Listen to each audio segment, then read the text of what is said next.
Sebuah perusahaan fashion retail di Singapura, Southaven, menjadi perbincangan publik setelah beberapa pegawainya membuka catatan hitam perusahaannya yang memberikan hukuman dan denda yang aneh.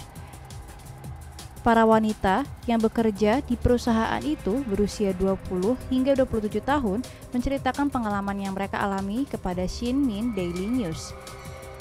Menurut keterangan dari grup mantan pegawai Southaven, beberapa hukuman aneh dan denda yang pernah mereka dapat antara lain, pegawai diminta menimbang badan mereka setiap hari dan membagikannya dalam chat group yang bernama Fat Club.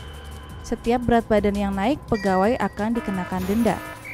Pegawai diminta membayar denda sebesar $1 hingga $5 untuk pelanggaran seperti lupa menutup pulpen, lupa mematikan ketel listrik atau lupa mengisi ulang, lalu menyentuh bagian lain dari pintu gudang kecuali dari gagangnya, lupa logout dari mesin kasir, membayar kompensasi kepada perusahaan jika seragam kerja mereka rusak.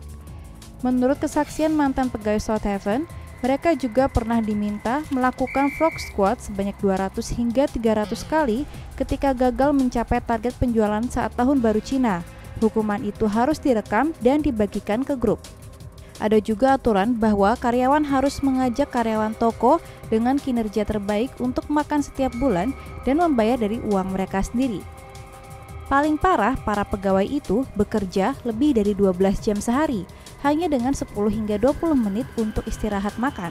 Pegawai juga harus mengambil jadwal shift dan jam kerja ekstra tanpa uang lembur.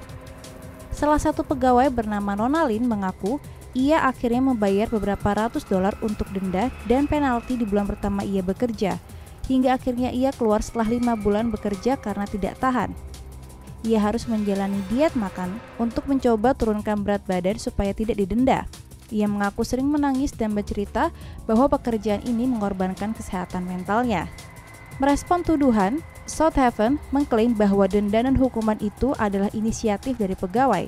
Reporter China Press berbicara dengan seorang juru bicara dari Southaven, Zheng Cinta, mengutip, "Tidak satu pun di atas wajib dilakukan dan tidak menjalani hukuman tidak akan mempengaruhi kinerja karyawan." Menurutnya, setiap outlet telah menyiapkan dana bersama untuk mengingatkan karyawan agar tidak melakukan kesalahan. Ini merujuk pada denda untuk tutup pulpen, hanger pakaian yang terjatuh, dan kesalahan lainnya. Sedangkan untuk grup chat Fat Club, Zheng berkata bahwa itu dilakukan untuk mendorong karyawan berolahraga dan menurunkan berat badan. Lalu untuk hukuman frog squat, Zheng membantah telah memerintahkan karyawannya untuk melakukan squat. Menurutnya, itu adalah bentuk motivasi diri untuk mencapai target penjualan. Perusahaan retail Southaven sendiri mulai didirikan sejak 1997. Kini sudah ada 5 cabang outlet di seluruh Singapura, menurut laporan dari Asia One.